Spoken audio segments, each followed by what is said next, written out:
Hey, what's up? This is T-Dub Jackson with you again. Looking a little scraggly here. I'm getting ready for a big 3-day weekend, and just thought I would read you a couple more letters. And I'm thinking about calling this the Help Me T-Dub.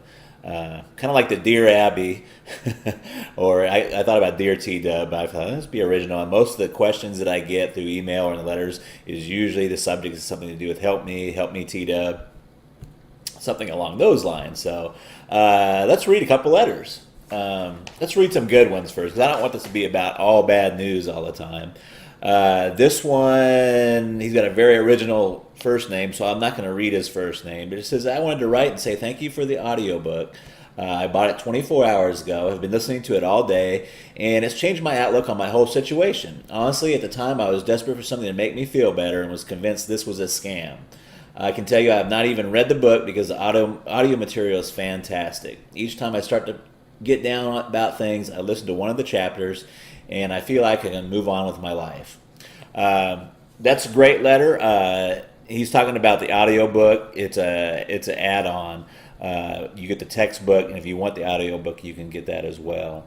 But that's what he's listening to. Let's do another one here right quick. This one's really short. It's from Tommy. His subject is Hell Yes. It says, TW, I got my wife and kids back. I do not know how to tell you thank you. Please get back with me. I got so much happiness in me. You help if you need my help. I will tell everyone. Then it says, Tommy, P.S. I tell my story to everyone. Tommy, that's great, and that's why I'm doing this. So let's get on to a question from one of my customers, and I'm hoping this will help you out. Okay, this one is from Rob, and Rob's subject line says, bought book, used strategy, and guess what? A little after 2 weeks, my ex called me. I hope I handled it well, but I don't know. We had a nice, light conversation for about 45 minutes. Yikes. We'll get to that. She basically asked me how things were going and said she just called to see how I was. How do I interpret this?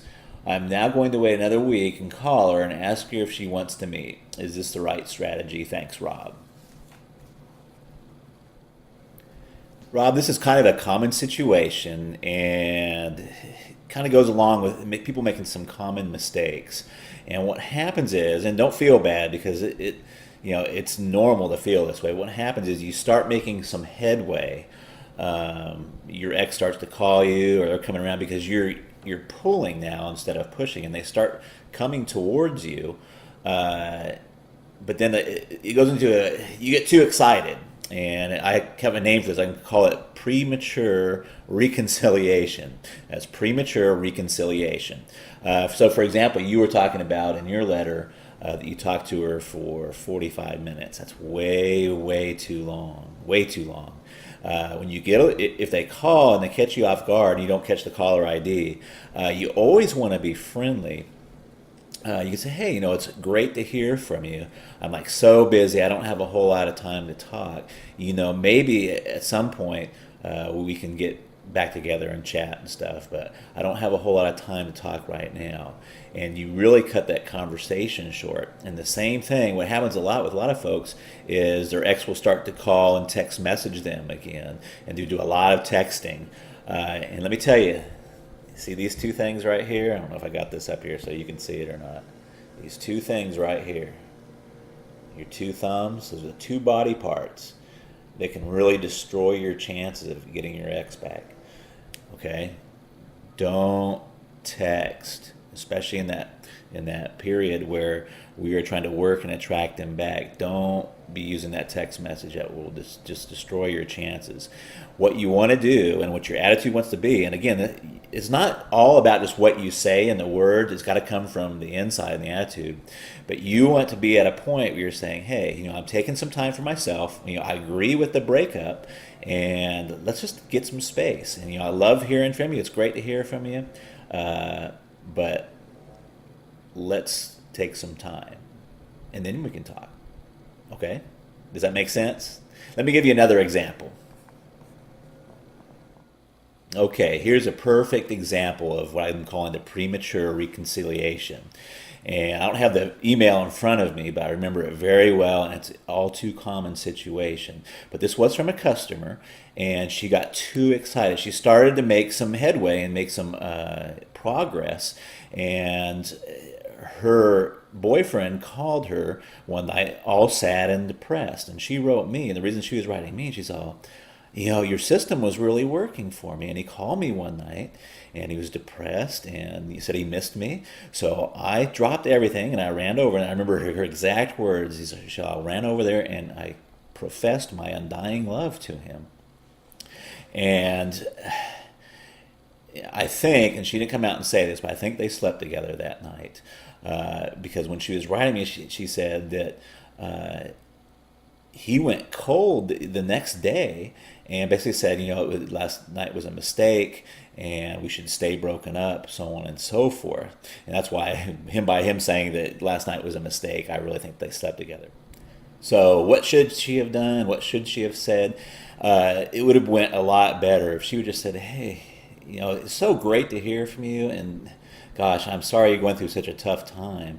But at this point, I'm just not ready to see you or do anything like that. But hey, why don't you give me a call in a week or two, and maybe we can get together and go have some coffee or something. You see, that would have been way more powerful. That would have been way more pulling. And he would have thought about her for a week or two, and she would have been in his thoughts and mind, rather than her going back over there and professing her undying love, which is just not going to work. And she was a little upset with me because she said your system started to work, but then it just went all haywire. Well, and I just told her, so darling, where in the system does it say to run over there and profess your undying love? It really doesn't say that anywhere in the system. And she knew I was right, and we emailed back and forth. And I think we did get her straightened around there.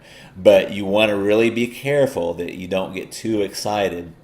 In the system, there are very powerful techniques and methods for them to get them to call you and to start pursuing you. But you have to be careful of the premature reconciliation.